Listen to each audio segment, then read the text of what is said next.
ಇದನ್ನೆಲ್ಲ ನೋಡಿದರೆ ಈ ಮುಸ್ಲಿಂ ಧರ್ಮದ ಅನುಯಾಯಿಗಿದ್ದ ಟಿಪ್ಪು ಇಷ್ಟೊಂದು ಧರ್ಮ ಸಹಿಷ್ಣು ಆಗಲಿಕ್ಕೆ ಏನು ಕಾರಣ? ಆ ಸಾಮ್ರಾಜ್ಯವನ್ನು ವಿಸ್ತರಣೆ ಮಾಡಿದ್ದು ಅವರು ರಾಜನ ಮಗನಾಗಿ ಅಲ್ಲ, ಒಬ್ಬ ಧೀರನಾಗಿ, ಒಬ್ಬ ಸ್ವಾತಂತ್ರ್ಯ ಹೋರಾಟಗಾರನಾಗಿ.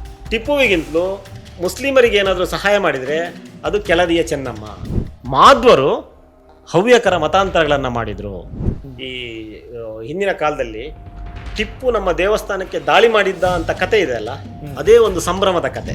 ಕುಂಬಳ ರಾಜ, ನಾವು ನೀವು ಇವತ್ತಲ್ಲ ನಾಳೆ ನಾವು ಒಂದೇ, ಈ ನೆಲದವರು, ಈ ನೆಲದವರು ನಾವು, ನೀವು ಪರಕೀಯ ಪಿರಂಗಿಗಳ ಜೊತೆ ಸೇರಬಾರದು. ಬ್ರಿಟಿಷರ ವಿರುದ್ಧ ಹೋರಾಟ ಮಾಡುವಾಗ ತಾನು ಕೂಡ ಬ್ರಿಟಿಷರ ಸರಿಸಮನಾಗಿ ನಿಲ್ಲಬೇಕು ಅನ್ನೋದು ಒಂದು ಆ ಮೆಸೇಜನ್ನು ಕೊಡಬೇಕು ಅನ್ನೋ ಕಾರಣಕ್ಕಾಗಿ ಬಹದ್ದೂರ್ ಟಿಪ್ಪು ಸುಲ್ತಾನ್ ಅಂತ ಕರೆಸ್ಕೊಳ್ತಾರೆ. ಕೊನೆಗ ಟಿಪ್ಪು ಸಾಯುವ 1 ವರ್ಷದ ಮೊದಲು ಟಿಪ್ಪು ಒಂದು ಘೋಷಣೆ ಮಾಡಿಬಿಡ್ತಾರೆ, ನಾನು ಇನ್ನು ಮುಂದೆ ಬಹದ್ದೂರ್ ಟಿಪ್ಪು ಅಲ್ಲ, ನಾನಿನ್ನು ಮುಂದೆ ನಾಗರಿಕ ಟಿಪ್ಪು. ಹೌದಾ? ನಾನಿನ್ನು ಮುಂದೆ ಸಿಟಿಸನ್ ಟಿಪ್ಪು ಅಂತ ಘೋಷಣೆ ಮಾಡಿ ಟಿಪ್ಪುವನ್ನ ಕೊಂದು ಮೈಸೂರು ರಾಜ್ಯವನ್ನು ಆಕ್ರಮಿಸಿಕೊಂಡಾಗ ಮಾತ್ರ ಬ್ರಿಟಿಷರು ಚರಿತ್ರೆಯಲ್ಲಿ ಹೇಳಿರುವಂಥದ್ದು ಭಾರತ ನಮ್ಮದಾಯಿತು ಅಂತೇಳಿ. ಸ್ವಾತಂತ್ರ್ಯ ಹೋರಾಟಗಾರ ಅಲ್ಲೂ ಹಾಗಾದರೆ ಟಿಪ್ಪು. ಈಗ ನವೀನ್ ಅವರು ಏನೇ ಆದರೂ ಕೂಡ ಟಿಪ್ಪು ಒಬ್ಬ ಮುಸ್ಲಿಂ ದೊರೆ.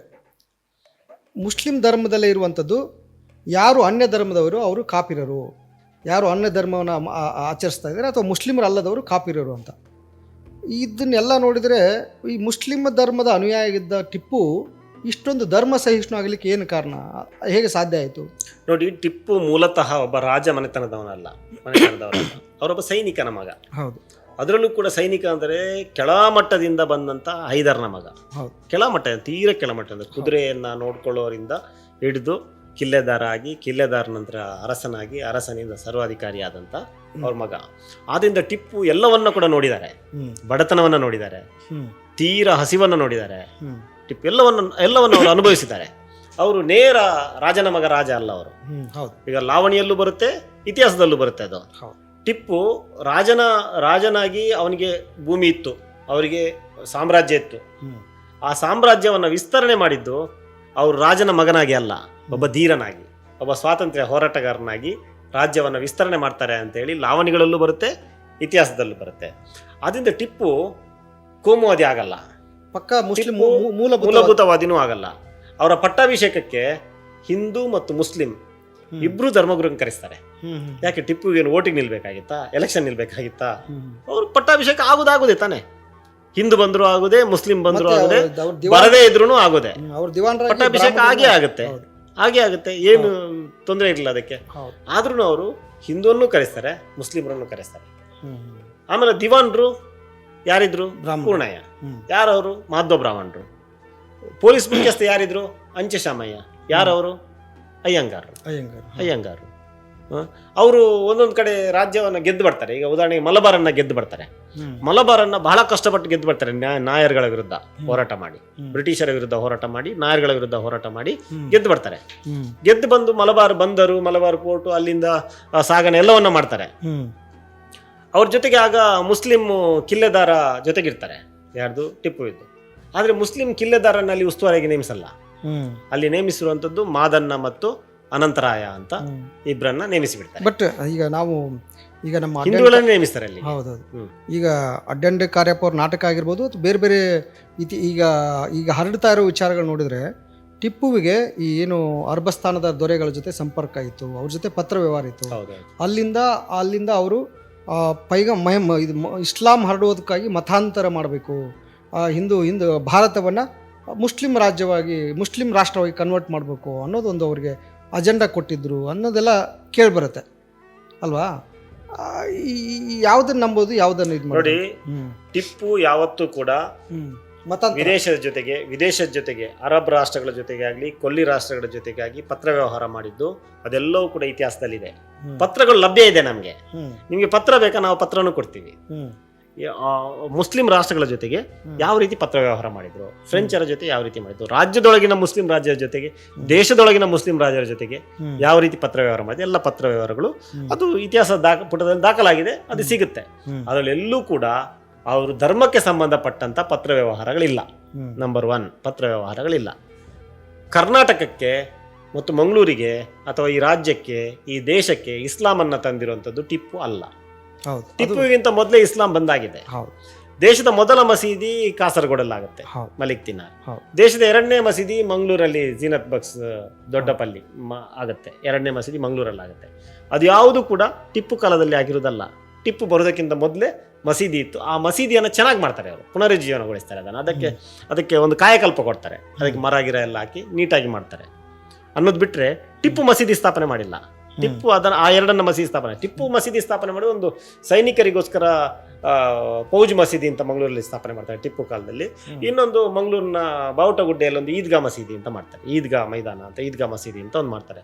ಎರಡನ್ನ ಟಿಪ್ಪು ಕಾಲದಲ್ಲಿ ಆಗುತ್ತೆ. ಉಳಿದವು ಟಿಪ್ಪು ಮುಂಚೆನೆ ಬಂದಿತ್ತು. ಮಂಗಳೂರಲ್ಲಿ ಹಾಗೆ ನೋಡಿದರೆ ಟಿಪ್ಪುವಿಗಿಂತಲೂ ಮುಸ್ಲಿಮರಿಗೆ ಏನಾದರೂ ಸಹಾಯ ಮಾಡಿದರೆ ಅದು ಕೆಳದಿಯ ಚೆನ್ನಮ್ಮ, ಜೈನ ರಾಣಿ. ಎಷ್ಟೊಳ್ಳೆ ಸೌಹಾರ್ದತೆಯ ನಗರ ನೋಡಿ ಮಂಗಳೂರು. ಟಿಪ್ಪು ಮುಸ್ಲಿಮರಿಗೆ ಏನೇನು ಮಾಡಿಲ್ಲ, ಅದು ನಗಣ್ಯ. ಒಬ್ಬ ಸರ್ವಾಧಿಕಾರಿಯಾಗಿ, ಒಂದು ದೊಡ್ಡ ಐಶ್ವರ್ಯವಂತ ರಾಜನಾಗಿ, 2 ಕುದುರೆ, ಆ ಕುದುರೆಗಳನ್ನು ನೆಟ್ಟಗೆ ನಿಲ್ಲಿಸಿದ್ರೆ ಎಷ್ಟು ಆಸ್ತಿ ಇತ್ತು ಅಷ್ಟು ಬಂಗಾರಗಳು, ದನಕನಕಗಳು ಇದ್ದಂಥ ರಾಜನಾಗಿ ಆತ ಮುಸ್ಲಿಮರಿಗೆ ಮಾಡಿದ್ದು ನಗಣ್ಯ.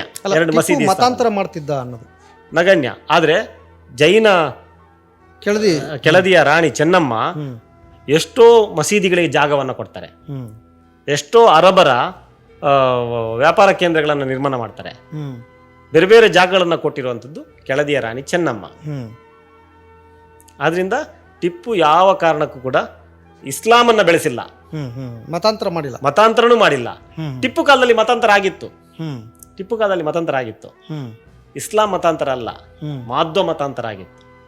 ಇದನ್ನ ನಾನು ಹೇಳುದಲ್ಲ, ಇತಿಹಾಸಕಾರರಂತ ಡಾಕ್ಟರ್ ಅಚ್ಯುತ ಶರ್ಮರು ಹೇಳ್ತಾರೆ. ಅವ್ರ ಪುಸ್ತಕದಲ್ಲಿ ಬರೀತಾರೆ. ಅವ್ರ ಪುಸ್ತಕದಲ್ಲಿ 2 ಪುಸ್ತಕ ಇದೆ ಅವ್ರದ್ದು. ಒಂದು ಸುಬ್ರಹ್ಮಣ್ಯದ ಚರಿತ್ರೆ, ಕುಕ್ಕೆ ಸುಬ್ರಹ್ಮಣ್ಯ ಚರಿತ್ರೆ, ಇನ್ನೊಂದು ಉಡುಪಿಯ ನೈಜ ಚರಿತ್ರೆ ಅಂತ. 2 ಚರಿತ್ರೆ ಪುಸ್ತಕಗಳನ್ನ ಡಾಕ್ಟರ್ ಮಾಸು ಅಚ್ಯುತ ಶರ್ಮರು ಬರೀತಾರೆ. ಆ ಅಚ್ಯುತ ಶರ್ಮರು ಏನ್ ಹೇಳ್ತಾರೆ ಅಂತಂದ್ರೆ, ಟಿಪ್ಪು ಕಾಲದಲ್ಲಿ ಮಾಧ್ವರು ಹವ್ಯಕರ ಮತಾಂತರಗಳನ್ನ ಮಾಡಿದ್ರು. ಬ್ರಾಹ್ಮಣರು ಮತ್ತೊಂದು ಬ್ರಾಹ್ಮಣರನ್ನ ಮತಾಂತರವನ್ನ ಮಾಡಿದ್ರು.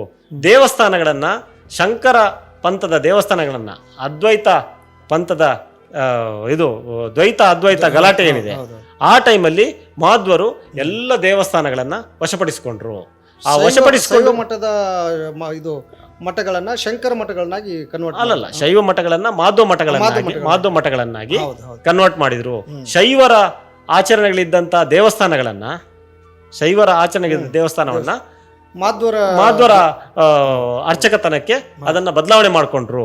ಇದಕ್ಕೆ ಟಿಪ್ಪುವಿನ ಕಾಲವನ್ನು ಬಳಸ್ಕೊಂಡ್ರು ಅವರು ಅಂತ ಬರೀತಾರೆ ಮಾಸು ಅಚ್ಯುತ್ ಶರ್ಮ ದೊಡ್ಡ ಇತಿಹಾಸಕಾರರು. ಅವ್ರು ಬರೀತಾರೆ. ಅದಕ್ಕೆ ಟಿಪ್ಪುವಿನ ಕಾಲವನ್ನು ಯಾಕೆ ಬಳಕೆ ಮಾಡ್ಕೊಂಡ್ರು ಅಂತಂದ್ರೆ, ಟಿಪ್ಪುವಿನ ಜೊತೆ ಇದ್ದಂತಹ ಮುಖ್ಯ ಅಧಿಕಾರಿ ಯಾರಿದ್ದಾರೆ, ದಿವಾನ್ ಯಾರಿದ್ದಾರೆ, ಪೂರ್ಣಯ್ಯ, ಅವರು ಮಾಧ್ವ ಬ್ರಾಹ್ಮಣರು. ಆ ಇನ್ಫ್ಲುಯೆನ್ಸ್ ಅನ್ನ ಬಳಸ್ಕೊಂಡು ಹವ್ಯಕರು ಸ್ಥಾನಿಕರನ್ನ ಸಂಪೂರ್ಣವಾಗಿ ಅವರನ್ನ ತುಳಿದು ಅವರ ಎಲ್ಲ ಅರ್ಚಕತನವನ್ನ, ದೇವಸ್ಥಾನವನ್ನ, ಮಠ ಮಂದಿರಗಳನ್ನ ಸ್ವಾಧೀನಪಡಿಸಿಕೊಂಡ್ರು ಅಂತ ಹೇಳಿ ಡಾಕ್ಟರ್ ಮಾಸು ಅಚ್ಯುತ್ ನಾನು ಕೂಡ ಓದಿದ್ದೀನಿ. ಅಂದ್ರೆ ಈ ಏನು ಶಿವನ ಲಿಂಗ ಇರುವಂತ ಮಠವನ್ನು ಅವರು ಮಾಧ್ವರು ಹೇಗೆ ಪೂಜೆ ಮಾಡ್ತಿದ್ರು ಅಂದ್ರೆ, ಆ ಶಿವನ ಲಿಂಗದ ಕೆಳಗಡೆ ಒಂದು ಸಾಲಿಗ್ರಾಮ ಇಟ್ಟು ಅದಕ್ಕೆ ಎಲ್ಲ ಅರ್ಪಣೆ ಮಾಡ್ತಾರೆ. ಎಲ್ಲ ರೀತಿಯಲ್ಲಿ ಅವರು ಈಗ ಚಂದ್ರಮೌಳೀಶ್ವರ ದೇವಸ್ಥಾನ ಅಂತ ಇದೆ, ಕುಕ್ಕೆ ಸುಬ್ರಹ್ಮಣ್ಯ ದೇವಸ್ಥಾನ ಇದೆ, ಧರ್ಮಸ್ಥಳ ದೇವಸ್ಥಾನ ಇದೆ, ಎಲ್ಲೆಲ್ಲಿ ಶಿವನ ದೇವಸ್ಥಾನಗಳಿದೆ, ಮಹಾಲಿಂಗೇಶ್ವರ ಅಂತ ಯಾವ ದೇವಸ್ಥಾನಗಳಿದೆಯೋ ಅವೆಲ್ಲವೂ ಕೂಡ ಹವ್ಯಕರು ಸ್ಥಾನಿಕರಿಗೆ ಸೇರಿರುವಂಥದ್ದು.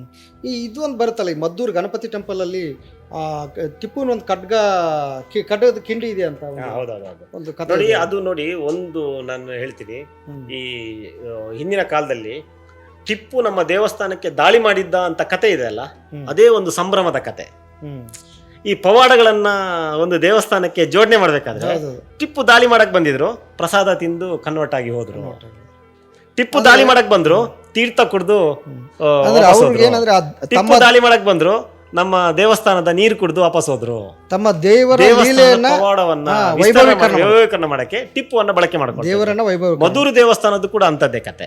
ಮಧುರು ದೇವಸ್ಥಾನ ಕತೆ ಹೆಂಗಿದೆ ಅಂತ ಇದ್ರೆ, ಮಧುರು ದೇವಸ್ಥಾನಕ್ಕೆ ಟಿಪ್ಪು ದಾಳಿ ಮಾಡ್ತಾರೆ. ದಾಳಿ ಮಾಡಿದಾಗ ಇನ್ನೇನು ಅದನ್ನ ಉರುಳಿಸಬೇಕು ಅಂತ ಹೇಳಿ ಖಡ್ಗವನ್ನು ತೆಗೆದು ಹೊಡಿವಾಗ ಅದರ ಖಡ್ಗದ ಮೊನಚಿದೆಲ್ಲ ಅದು ಇದಕ್ಕೆ ದೇವಸ್ಥಾನದ ತುದಿಗೆ ತಾಗುತ್ತೆ. ಅಲ್ಲಿ ಈಗಲೂ ಗೆರೆ ಇದೆ. ಆನಂತರ ಅವರು ಆಯಾಸ ಆಗುತ್ತೆ. ಅವರಿಗೆ ಆಯಾಸ ಆದಾಗ ಬಾವಿಯ ನೀರು ಕುಡಿತಾರೆ.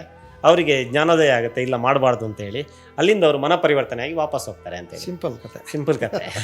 ಈಗ ಯಾವುದೇ ಒಬ್ಬ ರಾಜ ಖಡ್ಗದಿಂದ ದೇವಸ್ಥಾನ ನಾಶಪಡಿಸಕ್ಕಾಗತ್ತ? ಅದೇನು ಬಾಳೆಗಿಡನಾ? ಬಾಳೆಗಿಡನ ಅದು? ಬಾಳೆಗಿಡ ಆದ್ರೆ ಕಡಿಬೋದಪ್ಪ. ಅದು ಯಾಕೆ ಅವರು ಗೋಡೆಗೆ ಖಡ್ಗದಲ್ಲಿ ಹೊಡಿತಾರೆ? ಖಡ್ಗ ಮಂಡಾಗತ್ತೆ ಖಡ್ಗ ಮಂಡಾಗುತ್ತಾನೆ. ವಾಸ್ತವ ಏನು ಅಂತಂದ್ರೆ ಟಿಪ್ಪು ಮಧುರು ದೇವಸ್ಥಾನಕ್ಕೆ ಹೋಗಿದ್ದು ನಿಜ. ಯಾಕೆ ಹೋಗಿದ್ರು ಅಂತಂದ್ರೆ ಕುಂಬಳೆಯ ರಾಜನನ್ನ ಹುಡುಕೊಂಡು ಹೋಗಿದ್ರು. ಕುಂಬಳೆ ಅನ್ನುವಂಥ ಒಂದು ಸೀಮೆ ಇದೆ, ಆ ಸೀಮೆಗೊಬ್ಬ ರಾಜ ಇದ್ರು. ಆ ರಾಜ ಏನ್ ಮಾಡ್ತಾನೆ, ಬ್ರಿಟಿಷರ ಜೊತೆ ಸೇರ್ಕೋತಾರೆ. ಬ್ರಿಟಿಷರ ಜೊತೆ ಸೇರ್ಕೋತಾರೆ. ಟಿಪ್ಪು ಅವ್ರಿಗೊಂದು ಪತ್ರ ಬರೀತಾರೆ ಕುಂಬಳೆ ಅರಸರಿಗೆ. ಕುಂಬಳ ರಾಜ ಅಂತ ಇದೆ ಪತ್ರ, ನೀಟಾಗಿದೆ. ಪತ್ರದ ಕಾಪಿನೇ ಕೊಡ್ತೀನಿ ನಾನು. ಕುಂಬಳ ರಾಜ, ನಾವು ನೀವು ಇವತ್ತಲ್ಲ ನಾಳೆ ನಾವು ಒಂದೇ, ಈ ನೆಲದವರು ನಾವು. ನೀವು ಪರಕೀಯ ಪಿರಂಗಿಗಳ ಜೊತೆ ಸೇರಬಾರದು. ಅವರು ನಮ್ಮ ದೇಶಕ್ಕೆ, ನಮ್ಮ ನಾಡಿಗೆ ಸಂಚು ಹೊರತರ್ತಾರೆ. ಅವರು ನೀವಿವತ್ತು ಬ್ರಿಟಿಷರ ಜೊತೆ ಸೇರಿರ್ಬೋದು, ನಾಳೆ ನೀವು ಪಶ್ಚಾತ್ತಾಪ ಪಡ್ತೀರಿ. ಈ ನೆಲ ನಮ್ಮದು, ಅದು ನಿಮ್ಮದು ಮತ್ತು ನಮ್ಮದು. ಆ ಕಾರಣಕ್ಕಾಗಿ ನೀವು ದಯವಿಟ್ಟು ಬ್ರಿಟಿಷರ ಜೊತೆ ಸೇರಬಾರ್ದು ಅಂತ ಪತ್ರ ಬರೀತಾರೆ. ರಾಜ ಕುಂಬಳೆ ಅಂತ ಹೇಳಿ ಬಹಳ ಗೌರವದಿಂದ ಪತ್ರ ಬರೀತಾರೆ. ಆ ಪತ್ರವನ್ನು ನೆಗ್ಲೆಕ್ಟ್ ಮಾಡಿ ಅವರು ಬ್ರಿಟಿಷರ ಜೊತೆ ನಿಲ್ತಾರೆ. ಆಗ ಟಿಪ್ಪು ಆ ಕುಂಬಳೆಗೆ ದಾಳಿ ಮಾಡಿ ಕುಂಬಳೆಯನ್ನು ವಶಪಡಿಸಿಕೊಂಡು ಆ ರಾಜನನ್ನು ಹುಡ್ಕೊಂಡು ಹೋಗ್ತಾರೆ. ಆಗ ರಾಜ ಮಧುರು ದೇವಸ್ಥಾನದಲ್ಲಿ ಅಡಗಿ ಕೂತಿದ್ದಾರೆ ಅನ್ನೋಂಥ ಮಾಹಿತಿ ಬರುತ್ತೆ. ಮಧುರು ದೇವಸ್ಥಾನಕ್ಕೆ ಹೋಗ್ತಾರೆ. ಮಧುರು ದೇವಸ್ಥಾನದಲ್ಲಿ ರಾಜ ಸಿಗುವುದಿಲ್ಲ, ವಾಪಸ್ ಬಂದ್ಬಿಡ್ತಾರೆ. ಇಷ್ಟೇ ಕತೆ, ವಾಪಸ್ ಬಂದ್ಬಿಡ್ತಾರೆ. ಇದು ಇತಿಹಾಸದಲ್ಲಿ ದಾಖಲಾಗಿದೆ. ಈಗ ಆಗಿನ ಕಾಲದಲ್ಲಿ ಟಿಪ್ಪು ಒಬ್ಬ ಸರ್ವಾಧಿಕಾರಿ ರಾಜ ಅಷ್ಟೇ. ಅವನನ್ನು ತುಂಬ ಈಗ ನಮ್ಮ ಕಡೆ ಎಡಪಂಥ ವಿಚಾರ ಇದ್ದವರು ಅವನು ಪ್ರಜಾಪ್ರಭುತ್ವವಾದಿ, ಡೆಮಾಕ್ರೆಟಿಕ್ ರಾಜ ಅಂತೆಲ್ಲ ಹೇಳ್ತಾರೆ. ಅದು ಎಷ್ಟು ಮಟ್ಟಿಗೆ ಸತ್ಯ ಸುಳ್ಳು ಅಂತ. ಒಬ್ಬ ರಾಜ ಏನು ಮಾಡಬೇಕಲ್ಲ ಅದನ್ನ ಮುತ್ಸದ್ದಿತನದಿಂದ ಆತ ಮಾಡ್ತಾ ಇದ್ದ. ಅದು ಬಿಟ್ಕೊಂಡು ಆತ ಡೆಮಾಕ್ರೆಟಿಕ್ ಆಗಿದ್ದ, ಪ್ರಜಾಪ್ರಭುತ್ವ ನನ್ನ ಹೇಗೆ ಅದು ಅಂತ ನೋಡಿ. ಟಿಪ್ಪು ಹುಟ್ಟತಲೇ ರಾಜ ಆಗಿರಲಿಲ್ಲ. ಟಿಪ್ಪು ಹುಟ್ಟತಲೇ ಒಬ್ಬ ಕಾರ್ಮಿಕನ ಮಗನಾಗಿದ್ದ, ಒಬ್ಬ ಸೈನಿಕನ ಮಗನಾಗಿದ್ದ. ಬೆಳೀತಾ ಅವನಪ್ಪ ರಾಜ ಆದ್ರು, ಇವರು ರಾಜ ಆದ್ರು. ಇವರು ರಾಜ ಆದದ್ದು ನೇರ ಒಬ್ಬ ರಾಜ ಬಂದು ರಾಜಾಗಿ ಪಟ್ಟದಲ್ಲಿ ಕೂತಿದ್ದಲ್ಲ. ಇವರು ಬ್ರಿಟಿಷರ ಜೊತೆ ಯುದ್ಧ ಮಾಡ್ತಾನೆ ಇವರು ಅಪ್ಪ ಹೈದರ್ ತೀರಿ ಹೋದಾಗ ಮಲಬಾರಲ್ಲಿ ಬ್ರಿಟಿಷರ ಜೊತೆ ಯುದ್ಧ ಮಾಡ್ತಿದ್ರು. ಅಪ್ಪ ಇಲ್ಲಿ ತೀರಿ ಹೋಗಿದ್ದಾರೆ. ಆಮೇಲೆ ಬ್ರಿಟಿಷರ ಜೊತೆ ಯುದ್ಧ ನಿಲ್ಲಿಸಿ ಬಂದು ತಂದೆಯ ಅಂತ್ಯ ಸಂಸ್ಕಾರಗಳನ್ನು ನಡೆಸಿ ರಾಜನಾಗಿ ಒಂದು ಕ್ಷಣನೂ ಪೀಠದಲ್ಲಿ ಕೂತ್ಕೊಳ್ಳದೆ ಹೋಗಿ ಮತ್ತೆ ಬ್ರಿಟಿಷರ ವಿರುದ್ಧ ಯುದ್ಧ ಮಾಡಿದಂತಹ ವೀರಾದಿ ವೀರ ಆ ಟೈಮಲ್ಲಿ. ಆಗ ಅವರು ತನ್ನನ್ನು ತಾನು ಬಹದ್ದೂರ್ ಟಿಪ್ಪು ಸುಲ್ತಾನ್ ಅಂತ ಕರೆಸ್ಕೊತಾರೆ. ಯಾಕೆಂತಂದ್ರೆ ಬ್ರಿಟಿಷರ ವಿರುದ್ಧ ಹೋರಾಟ ಮಾಡುವಾಗ ತಾನು ಕೂಡ ಬ್ರಿಟಿಷರ ಸರಿಸಮನಾಗಿ ನಿಲ್ಲಬೇಕು ಅನ್ನೋದು ಒಂದು ಆ ಮೆಸೇಜನ್ನು ಕೊಡಬೇಕು ಅನ್ನೋ ಕಾರಣಕ್ಕಾಗಿ ಬಹದ್ದೂರ್ ಟಿಪ್ಪು ಸುಲ್ತಾನ್ ಅಂತ ಕರೆಸ್ಕೊತಾರೆ. ಅವರಿಗೆ ಫ್ರೆಂಚ್ ಗಣರಾಜ್ಯದ ಜೊತೆಗೆ ಲಿಂಕ್ ಆಗುತ್ತೆ. ಫ್ರೆಂಚ್ ಗಣರಾಜ್ಯದ ಜೊತೆಗೆ ಪತ್ರ ವ್ಯವಹಾರಗಳಾಗುತ್ತೆ. ಟಿಪ್ಪುವಿಗೆ ಫ್ರೆಂಚ್ ಗಣರಾಜ್ಯದ ಜೊತೆಗೆ ಪತ್ರ ವ್ಯವಹಾರ ಆಗೋದಕ್ಕೂ ಮಂಗಳೂರಿಗೂ ಸಂಬಂಧ ಇದೆ. ಆ ಪತ್ರಗಳೆಲ್ಲವೂ ಕೂಡ ಮಂಗಳೂರು ಬಂದರ್ ಮೂಲಕ ಬರ್ತಾ ಇತ್ತು. ಅದೊಂದು ನಮ್ಗೆ ಹೆಮ್ಮೆ ಮಂಗಳೂರಿನವರಿಗೆ. ಮಂಗಳೂರು ಬಂದರ್ ಮೂಲಕ ಬರ್ತಾ ಇತ್ತು. ಅವನದನ್ನು ಮಂಗಳೂರು ಬಂದರಲ್ಲೇ ಕೂತ್ಕೊಂಡು ಓದ್ತಾ ಇದ್ರು ಟಿಪ್ಪು. ಆ ಮಂಗಳೂರು ಬಂದರ್ನಲ್ಲಿ ಬಂದಂಥ ಪತ್ರಗಳೇನಿದೆ, ಇಲ್ಲಿಂದ ಫ್ರೆಂಚಿಂದ ಬಂದಂಥ ಪತ್ರಗಳು, ಆ ಪತ್ರಗಳಲ್ಲಿ ಮೇಲ್ಗಡೆ ಬರ್ದಿರುತ್ತೆ. ಕೆಳಗಡೆ ರಿಂದ ರಿಗೆ ಅಂತ ಹೆಂಗಿರುತ್ತೋ, ಸಲಾಂ ಗಿಲಾಮ್ ಎಲ್ಲ ಹೆಂಗಿರುತ್ತೋ ಅದ್ರ ಮೇಲ್ಗಡೆ ಬರ್ದಿರುತ್ತೆ ಸ್ವಾತಂತ್ರ್ಯ, ಪ್ರಜಾಪ್ರಭುತ್ವ, ಸಹಭಾತೃತ್ವ ಅಂತ ಉಲ್ಲೇಖ ಬರ್ದಿರುತ್ತೆ. ಹೌದಾ? ಟಿಪ್ಪು ಇದನ್ನು ಓದ್ತಾರೆ. ಸ್ವಾತಂತ್ರ್ಯ, ಪ್ರಜಾಪ್ರಭುತ್ವ, ಸಹಭಾತೃತ್ವ, ಅದು ಫ್ರೆಂಚ್ ಗಣರಾಜ್ಯದ ಫ್ರೆಂಚ್ ರಿಪಬ್ಲಿಕ್ ಗವರ್ಮೆಂಟ್ ಏನಿದೆ ಆ ಗವರ್ಮೆಂಟ್ ಲೆಟರ್ ಅಲ್ಲಿ ಕಡ್ಡಾಯ ಅದು ಬರೆಯುವಂಥದ್ದು. ಒಂದು ಸೀಲ್ ಹಾಕಿದಂಗೆ ಮೇಲ್ಗಡೆ ಆ ಲೆಟರ್ ಅಲ್ಲಿ ಬರೀಲೇಬೇಕು ಅವರು. ಕೆಳಗಡೆ ಎಲ್ಲ ಲೆಟರ್ ಬರೆದ್ಮೇಲೆ ಅದ್ರ ಕೆಳಗಡೆ ಒಂದು ಬರೀಬೇಕು. ಇದನ್ನು ಓದಿ ಟಿಪ್ಪು ಪುಲಕಿತರಾಗ್ತಾರೆ. ಸ್ವಾತಂತ್ರ್ಯ ಅನ್ನುವಂಥ ಕಲ್ಪನೆಗೆ ಅವ್ರದ್ದು ಏನು ಕಲ್ಪನೆ ಇದೆ ಅದಕ್ಕೆ ಇನ್ನಷ್ಟು ಇದು ಬರುತ್ತೆ, ಅವರಿಗೆ ಇನ್ನಷ್ಟು ಉತ್ತೇಜನ ಬರುತ್ತೆ. ಅವ್ರಿಗೆ ಆಲ್ರೆಡಿ ಸ್ವಾತಂತ್ರ್ಯ ಕಲ್ಪನೆ ಇದೆ ಟಿಪ್ಪುವಿಗೆ. ಫ್ರೆಂಚರ ಸ್ವಾತಂತ್ರ್ಯಕ್ಕೆ ಇನ್ನಷ್ಟು ಕಲ್ಪನೆ ಇದು ಬರುತ್ತೆ. ಆನಂತರ ಪ್ರಜಾಪ್ರಭುತ್ವ, ಅರೆ ಇದು ಹೊಸ ವರ್ಡ್, ಪ್ರಜಾಪ್ರಭುತ್ವ, ಸಹಭಾತೃತ್ವ, ಭಾತೃತ್ವ ಹೊಂದುವಂತ ಎಲ್ರಿಗೆ ಸಹೋದರತೆಯನ್ನು ಹೊಂದುವಂಥದ್ದು ಅನ್ನುವಂಥದ್ದು, ಇದೆಲ್ಲ ಈ ಮೂರು ವಾಕ್ಯಗಳಿಗೆ ಅವ್ರು ಮಾರೋಗ್ತಾರೆ. ಆನಂತರ ಟಿಪ್ಪು ಫ್ರೆಂಚರ ಜೊತೆ ಬರೆಯುವಾಗ ಸ್ವಾತಂತ್ರ್ಯವನ್ನು ಉಲ್ಲೇಖ ಮಾಡಿಯೇ ಮಾಡ್ತಾರೆ. ಎಲ್ಲ ಟೈಮಲ್ಲೂ ಕೂಡ ನಾವು ಬ್ರಿಟಿಷರಿಂದ ಸ್ವತಂತ್ರರಾಗಬೇಕಾಗಿದೆ, ನಮ್ಮ ಸ್ವಾತಂತ್ರ್ಯಕ್ಕೆ ನೀವು ಸಹಾಯ ಮಾಡಿ, ಈ ಥರ ಪತ್ರಗಳನ್ನ ಬರೀಲಿಕ್ಕೆ ಶುರು ಮಾಡ್ತಾರೆ ಟಿಪ್ಪು. ಆನಂತರ ಈ ಪ್ರಜಾಪ್ರಭುತ್ವ ಅನ್ನುವಂಥ ಇದೆ ಅಲ್ವಾ, ಅದ್ರ ಬಗ್ಗೆ ಬಹಳ ಆಸಕ್ತಿ ಬರುತ್ತೆ ಟಿಪ್ಪುವಿಗೆ. ಆಗ ಟಿಪ್ಪು ಏನು ಮಾಡ್ತಾರೆ ಅಂತಂದರೆ ಕೊನೆಗಾಲದಲ್ಲಿ ಟಿಪ್ಪು ಸಾಯುವ 1 ವರ್ಷದ ಮೊದಲು ಟಿಪ್ಪು ಒಂದು ಘೋಷಣೆ ಮಾಡಿಬಿಡ್ತಾರೆ. ನಾನು ಇನ್ನು ಮುಂದೆ ಬಹದ್ದೂರ್ ಟಿಪ್ಪು ಅಲ್ಲ, ನಾನಿನ್ನು ಮುಂದೆ ನಾಗರಿಕ ಟಿಪ್ಪು, ಹೌದಾ? ನಾನಿನ್ನು ಮುಂದೆ ಸಿಟಿಸನ್ ಟಿಪ್ಪು ಅಂತ ಘೋಷಣೆ ಮಾಡ್ತಾರೆ, ಸಾಯುವುದಕ್ಕಿಂತ 1 ವರ್ಷ ಮೊದಲು. ಆನಂತರ ಈ ಪ್ರಜಾಪ್ರಭುತ್ವ ಅಂದ್ರೆ ಏನು ಅಂತ ಹೇಳಿ ನನ್ನ ರಾಜ್ಯದ ಜನರಿಗೆ ತಿಳಿಸಬೇಕು ಅಂತ ಹೇಳಿ ಆಗಿನ ಕಾಲದಲ್ಲಿ ಒಬ್ಬ ಸರ್ವಾಧಿಕಾರಿ ರಾಜ ಯೋಚನೆ ಮಾಡ್ತಾರೆ, ಪ್ರಜಾಪ್ರಭುತ್ವ ಅಂದ್ರೆ ಏನು ಅಂತ ಹೇಳಿ. ಅದಕ್ಕೋಸ್ಕರ ಶ್ರೀರಂಗಪಟ್ಟಣದಲ್ಲಿ ಒಂದು ಕ್ಲಬ್ ಸ್ಥಾಪನೆ ಮಾಡ್ತಾರೆ, ಅದಕ್ಕೆ ಜಾಕೋಲಿನ್ ಕ್ಲಬ್ ಅಂತ ಹೆಸರಿಡ್ತಾರೆ. ಅದರಲ್ಲಿ 8 ಜನ ಫ್ರೆಂಚ್ ಅಧಿಕಾರಿಗಳನ್ನ ನಿಯೋಜಿಸ್ತಾರೆ. ಒಬ್ಬ ಟಿಪ್ಪು ಸೇರಿದಂತೆ 9 ಜನ ಇರ್ತಾರೆ.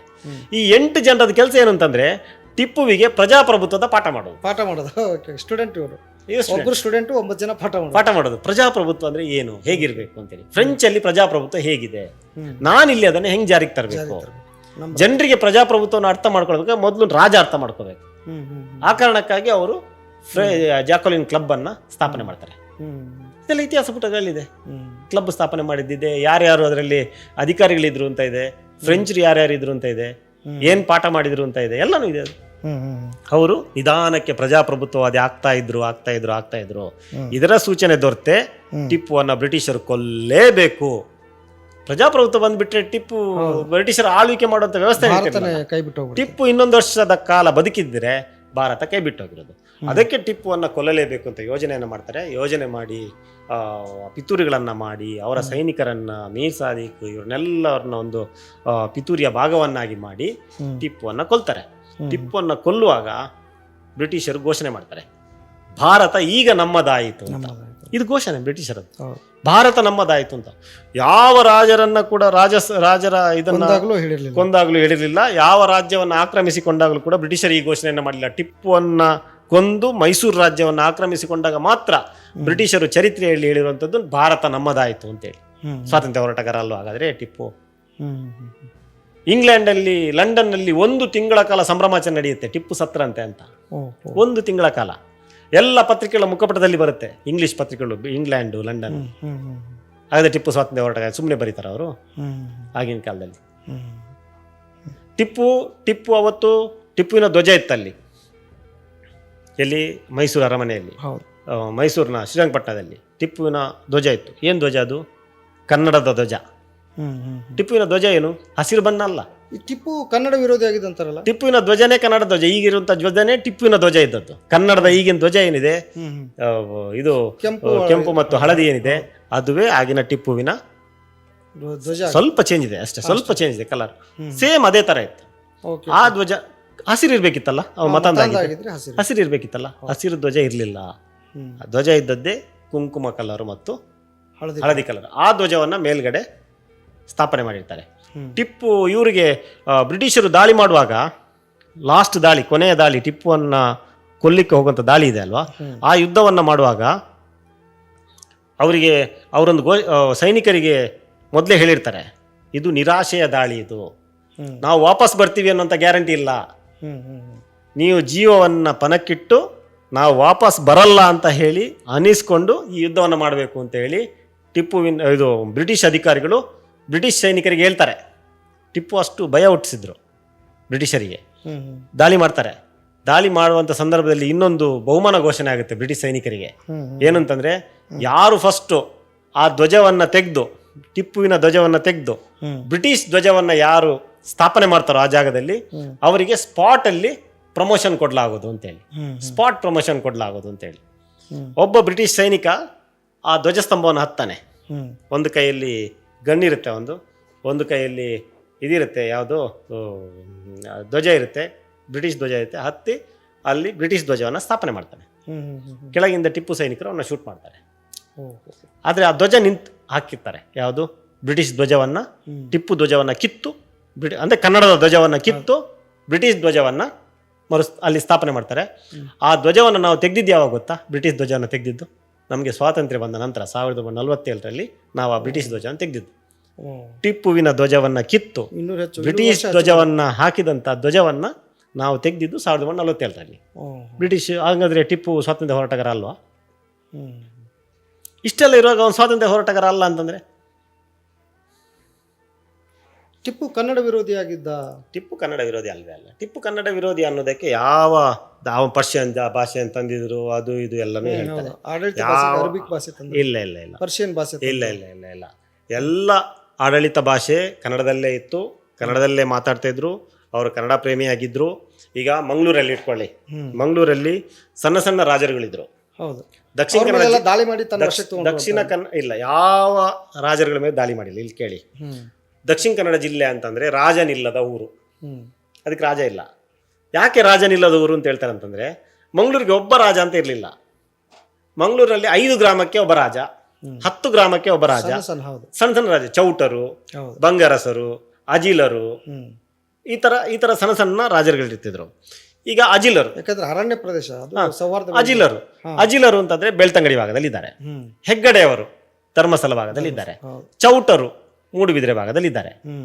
ಈ ರೀತಿ ಅಲ್ಲಲ್ಲಿ ಅಥವಾ ಉಳ್ಳಾಲದಲ್ಲಿದ್ದರು. ಈ ರೀತಿ ಅಲ್ಲಲ್ಲಿ ಚೌಟರು, ಬಂಗರಸರು, ಇವರು ಯಾರು ಅಜಿಲರು, ಇವರೆಲ್ಲ ಇರ್ತಾರೆ. ಈ ಅಜಿಲ ರಾಜರು ಇದ್ದಾರಲ್ಲ, ಅವರು ಏನು ಮಾಡ್ತಾರೆ, ಅವರ ಈ ಟಿಪ್ಪುವಿನ ಆಳ್ವಿಕೆ ಬಂದ ಮೇಲೆ ಅವರಿಗೆ ಕಪ್ಪ ಕೊಡ್ಲಿಕ್ಕೆ ಆಗಲ್ಲ. ಕಪ್ಪ ಅಂದರೆ ತೆರಿಗೆ ಕೊಡ್ಲಿಕ್ಕೆ ಆಗಲ್ಲ. ಅವ್ರು ಹೇಳ್ತಾರೆ, ಸ್ವಾಮಿ ನಮಗೆ ತೆರಿಗೆ ಕೊಡ್ಲಿಕ್ಕೆ ಆಗಲ್ಲ, ಇಷ್ಟು ತೆರಿಗೆ ಕೊಡ್ಲಿಕ್ಕೆ ಆಗಲ್ಲ, ಕಷ್ಟ ಆಗುತ್ತೆ ಅಂತೇಳಿ ಇಮ್ಮಿಡಿಯೇಟ್ ಟಿಪ್ಪು ತೆರಿಗೆಯನ್ನು ಕಡಿಮೆ ಮಾಡ್ತಾರೆ. ತೆರಿಗೆಯನ್ನು ಕಡಿಮೆ ಮಾಡಿ ಆಯಿತು ಇಷ್ಟೇ ಕೊಡಿ ಅಂತ ಹೇಳ್ತಾರೆ. ಮತ್ತೆ ಬರ್ತಾರೆ ಆ ರಾಜ, ಅಜಿಲ ರಾಜ, ಸ್ವಾಮಿ ಅಷ್ಟು ಕೊಡೋಕ್ಕಾಗಲ್ಲ ನಮಗೆ, ಕಷ್ಟ ಆಗುತ್ತೆ ಅಂದಾಗ ಟಿಪ್ಪು ಏನು ಮಾಡ್ತಾರೆ ಗೊತ್ತಾ, ನೀವು ಹಂಗಂತ ಅವ್ರು ಹೇಳ್ತಾರೆ, ಯಾರು ಅಜಿಲ್ರು, ನಮ್ಮ ರಾಜ್ಯವನ್ನು ನೀವೇ ಇಟ್ಕೊಳ್ಳಿ, ನಾವಂತೂ ಕೊಡಲ್ಲ, ನೀವೇ ಇಟ್ಕೊಳ್ಳಿ ಅಂತ ಹೇಳ್ತಾರೆ. ಅವ್ರು ಹೇಳ್ತಾರೆ, ಇಲ್ಲ ನೀವೇ ಆಳ್ವಿಕೆ ಮಾಡಬೇಕು, ನಿಮಗೇನೆ ಮೈಸೂರು ಖಜಾನೆಯಿಂದ ದುಡ್ಡು ಬರುತ್ತೆ ಇನ್ನು ಮುಂದೆ. ಹೌದಾ? ನೀವು ರಾಜರಾಗೇ ಇರ್ತೀರಿ, ನಿಮ್ಗೆ ಪಟ್ಟಾಭಿಷೇಕ ಆಗ್ಬೇಕಲ್ಲಿ. ಮತ್ತೆ ಸಣ್ಣ ಪುಟ್ಟ ರಾಜರನ್ನೆಲ್ಲ ಯಾವ ರಾಜರುಗಳನ್ನು ಮುಗಿಸಿಲ್ಲ. ಎಲ್ಲ ರಾಜರುಗಳನ್ನ ಅವರ ರಾಜಸ್ಥಾನದಲ್ಲೇ ಇದ್ದು, ಅವರ ಅರಮನೆಯಲ್ಲೇ ಇದ್ದು, ಅವ್ರಿಗೆ ಕರ ವಸೂಲಿಯ, ಅವರಿಗೆ ಆಡಳಿತ ನೋಡ್ಕೊಳ್ಳುವಂಥ, ಅವರಿಗೆ ನ್ಯಾಯಾಂಗ ವ್ಯವಸ್ಥೆ ನೋಡ್ಕೊಳ್ಳುವಂಥ ವ್ಯವಸ್ಥೆಯನ್ನ ಎಲ್ಲ ರಾಜರಿಗೆ ಕೊಟ್ಟಿದ್ರು. ಯಾವಾಗ ಟಿಪ್ಪು ಮರಣ ಹೊಂದಿದ ನಂತರ ಬ್ರಿಟಿಷರು ಆಳ್ವಿಕೆಗೆ ಬಂದ್ರು, ಆಗ ಎಲ್ಲ ರಾಜಸ್ಥಿತಿಗೆ ಹೋಯ್ತು. ಬ್ರಿಟಿಷರು ಬಂದಾಗ ಎಲ್ಲರ ಅರಮನೆಗಳು ನಿಷ್ಕ್ರಿಯವಾದವು. ಈಗ ಅಜಿಲರಿಗೆ ಪಟ್ಟಾಭಿಷೇಕ ಆಗ್ತಾ ಇತ್ತು. ಟಿಪ್ಪು ಇದ್ದ ಕಾಲದಲ್ಲಿ 2 ಅಜಿಲರಿಗೂ ಬದಲಾಗ್ತಾರೆ, ಅವರಿಗೆ ಪಟ್ಟಾಭಿಷೇಕ ಆಗಿದೆ. ಒಬ್ಬ ರಾಜ ಇದ್ದಾಗಲೇ ಅಜಿಲರಿಗೆ ಪಟ್ಟಾಭಿಷೇಕ ಆಗಿದೆ. ಆದರೆ ಟಿಪ್ಪು ಸತ್ತ ನಂತರ 2 ಕಾಲದಲ್ಲಿ ಬ್ರಿಟಿಷರ್ ಇದ್ದಾಗ ಪಟ್ಟಾಭಿಷೇಕ ಆಗಲಿಕ್ಕೆ ಬ್ರಿಟಿಷರು ಬಿಟ್ಟಿಲ್ಲ. ನೀವ್ ಹೆಂಗ್ ಪಟ್ಟಾಭಿಷೇಕ ಮಾಡ್ಕೋತೀರಿ? ನಮ್ದು ಇದು ಕಂಪನಿ ಸರ್ಕಾರ, ನೀವ್ ಹೆಂಗ್ ಪಟ್ಟಾಭಿಷೇಕ ಮಾಡ್ಕೋತೀರಿ? ಪಟ್ಟಾಭಿಷೇಕ ಮಾಡ್ಲಿಕ್ಕೆ ಬಿಟ್ಟಿಲ್ಲ ಅಜಿಲರಿಗೆ. ಟಿಪ್ಪು ಇದ್ದಾಗ ಪಟ್ಟಾಭಿಷೇಕಕ್ಕೆ ಯಾವ ತೊಂದರೆನೂ ಆಗಿರ್ಲಿಲ್ಲ. ಚೌಟರಿಗೂ ಕೂಡ ಸರ್ಕಾರ ನಡೆಸ್ಲಿಕ್ಕೆ ಆಗಲ್ಲ, ಆಡಳಿತ ನಡೆಸಕ್ಕಾಗಲ್ಲ. ಆಗ ಮೈಸೂರು ಇದು ಶ್ರೀರಂಗಪಟ್ಟಣ ಅರಮನೆಯಿಂದಲೇ ಅವರಿಗೆ, ಅವರ ಖಜಾನೆಯಿಂದಲೇ ಅವರಿಗೆ ದುಡ್ಡು ಕೊಟ್ಟು ನೀವೇ ಆಡಳಿತ ಮಾಡಬೇಕು ಅಂತ ಆಡಳಿತ ಮಾಡಿಸಿದ್ರು. ಟಿಪ್ಪು ಎಷ್ಟೊಂದು ಸಹಿಷ್ಣು ಆಗಿದ್ರು ಮತ್ತು ಎಷ್ಟೊಂದು ದೂರದೃಷ್ಟಿ ಹೊಂದಿದ್ರು, ಎಷ್ಟೊಂದು ಮಾನವೀಯವಾಗಿದ್ರು ಅಂತಂದರೆ, ಈ 5 ಗ್ರಾಮಗಳೊಬ್ಬ ರಾಜ ಇದ್ದಲ್ಲ, ಅವರನ್ನು ಟಿಪ್ಪು ಹೇಗೆ ಭೇಟಿ ಮಾಡ್ತಿದ್ರು ಅಂತಂದರೆ, ಟಿಪ್ಪುಗೆ ಹೇಗೆ ಬಿರುದು ಬಾವಳಿಗಳೆಲ್ಲ ಹಿಂದ್ಗಡೆ ನಿಂತ್ಕೊಂಡು ಛತ್ರ ಚಾಮರಗಳು ಸೈನಿಕರೆಲ್ಲ ಹೆಂಗೆ ಇರ್ತಿದ್ರೋ ಅದೇ ರೀತಿ ನೀವು ಕೂಡ ಇರಬೇಕು, ಅದೇ ರೀತಿ ಬರಬೇಕು ಅಂತ ಆದೇಶ ಮಾಡಿದ್ರು. ನಾನು ಹೆಂಗೆ ಬರ್ತೀನೋ ನೀವು ಹಂಗೆ ಬರಬೇಕು, ಬಿರುದು ಬಾವಳಿಗಳ ಸಮೇತನೇ ಬನ್ನಿ ಅಂತ ಆದೇಶ. ಕೈ ಕಟ್ಕೊಂಡು ಬರಬೇಡಿ, ಹಿಂಗೆ ಬರಬೇಡಿ, ಬಿರುದು ಬಾವಳಿಗಳ ತರನೇ ಬನ್ನಿ ಅಂತ. ಒಬ್ಬ ರಾಜ ಮತ್ತೊಬ್ಬ ರಾಜನನ್ನ, ಅಥವಾ ನನಗಿಂತ ಕೆಳಗಿರುವಂತ ಸಾಮಂತ ರಾಜನೂ ಅಲ್ಲ. ಟಿಪ್ಪುವಿನ ಎದುರುಗಡೆ ಚೌಟ ಅರಸರು, ಅಜಿಲ ಅರಸರು ಏನೇನೂ ಅಲ್ಲ. ಟಿಪ್ಪು ಒಂದು ದೊಡ್ಡ ವಿಸ್ತಾರವಾದಂತ ಕರ್ನಾಟಕದ ರಾಜ, ಮೈಸೂರಿನ ರಾಜ. ಇವರು 4 ಗ್ರಾಮಗಳಿಗೆ ಒಬ್ಬ ರಾಜ. ಬರೋವಾಗ ಹೆಂಗಿರ್ಬೇಕು? ತಗ್ಗಿ ಬಗ್ಗೆ ನಡಿಬೇಕು ಅಂತ ಬಯಸ್ತಾರೆ ತಾನೆ?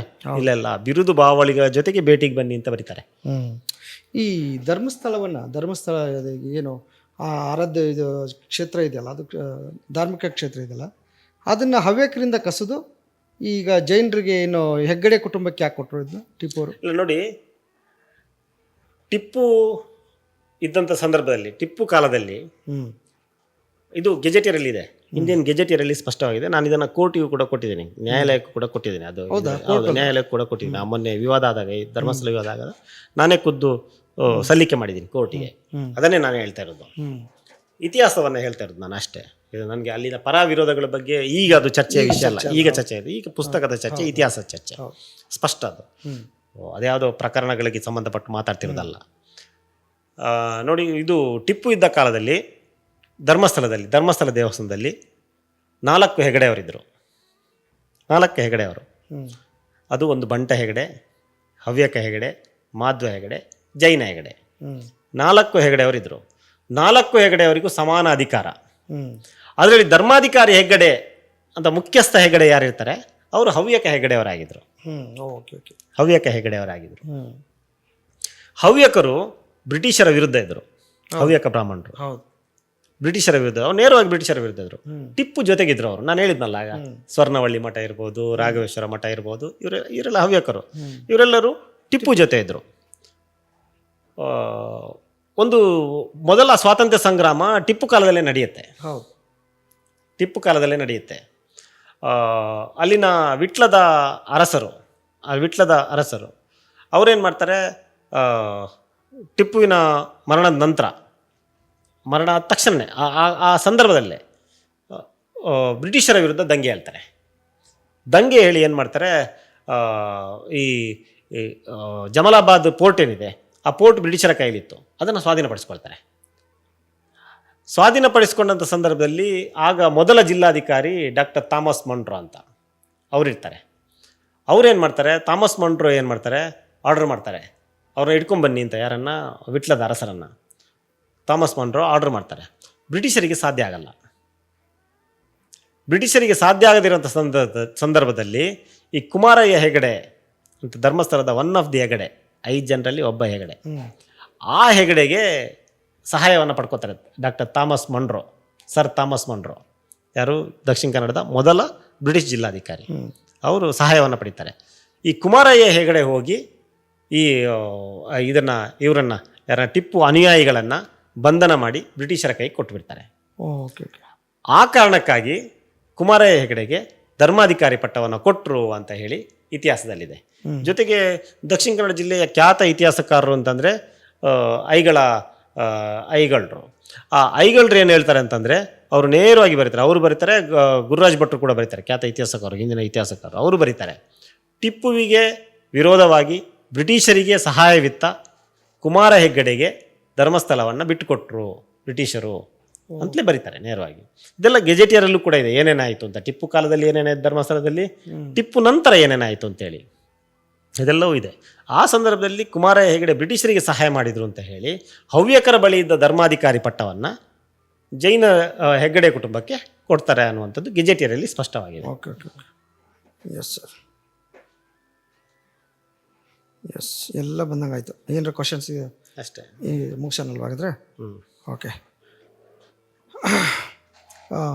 ಪ್ರಿಯ ವೀಕ್ಷಕರೇ, ಇಷ್ಟೊತ್ತು ಏನು ನಮ್ಮ ಈ ಚರ್ಚೆಯಲ್ಲಿ ಟಿಪ್ಪು ಒಬ್ಬ ಮತಾಂಧ ಆಗಿದ್ದ ಅಂತ ಒಂದು ಅಪನಂಬಿಕೆಗಳು, ಮಿತ್ಗಳಿತ್ತಲ್ಲ, ಸೊಸೈಟಿಯಲ್ಲಿ ಹರಿದಾಡ್ತಾ ಇತ್ತಲ್ಲ, ನಿಜವಾಗ್ಲೂ ನಮ್ಮಂಥವ್ರಿಗೂ ಕೂಡ ಒಂದು ಗೊಂದಲ ಇತ್ತು. ನಿಜವಾಗ್ಲೂ ಟಿಪ್ಪು ಇದ್ರೂ ಇರ್ಬೋದು, ಅಥವಾ ರಾಜ ಅಲ್ಲ, ರಾಜನಾಗಿರೋ ಕಾರಣಕ್ಕೆ ತನಗೆ ಬೇಕಾದಂತೆ ಅವನು ಆಡಳಿತ ಮಾಡ್ತಿದ್ದ ಅನ್ನೋದೊಂದು ಸಣ್ಣ ಪುಟ್ಟ ಒಂದು ನಂಬಿಕೆ ಇದ್ರೂ ಇರ್ಬೋದು ಅನ್ನೋ ಥರ ಇತ್ತು. ಆದರೆ ಇವತ್ತಿನ ಈ ಚರ್ಚೆ ಕೇಳಿದ ಮೇಲೆ ಸಾಕಷ್ಟು ತಪ್ಪು ಕಲ್ಪನೆಗಳು ನಮ್ಮಲ್ಲಿದ್ದು ಅನ್ನೋದು ಸತ್ಯ ಒಂದೊಂದು ಇದರಿಂದ ಗೊತ್ತಾಯಿತು. ಈ ಎಪಿಸೋಡ್ಗಳನ್ನ ಪೂರ್ತಿಯಾಗಿ ದಯವಿಟ್ಟು ನೋಡಿ, ಮತ್ತು ಏನಾದರೂ ಪ್ರಶ್ನೆಗಳಿದ್ದರೆ ಕಮೆಂಟ್ ಬಾಕ್ಸಲ್ಲಿ ತಿಳಿಸಿ, ಮತ್ತು ಈ ಚರ್ಚೆನ ಮುಂದುವರಿಸ್ತೀವಿ. ಈ ಪುಸ್ತಕ ಈಗಾಗಲೇ 1000 ಪ್ರತಿಗಳ ಮಾರಾಟ ಆಗಿದೆ. 1000 ಇದ್ದು 10,000 ಆಗಲಿ, ಲಕ್ಷ ಆಗಲಿ ಅಂತ ಹಾರೈಸ್ತಾ ಇವತ್ತಿನ ಪಾಡ್ಕಾಸ್ಟನ್ನ ಮುಗಿಸ್ತಾ ಇದ್ದೀವಿ. ನಮಸ್ಕಾರ.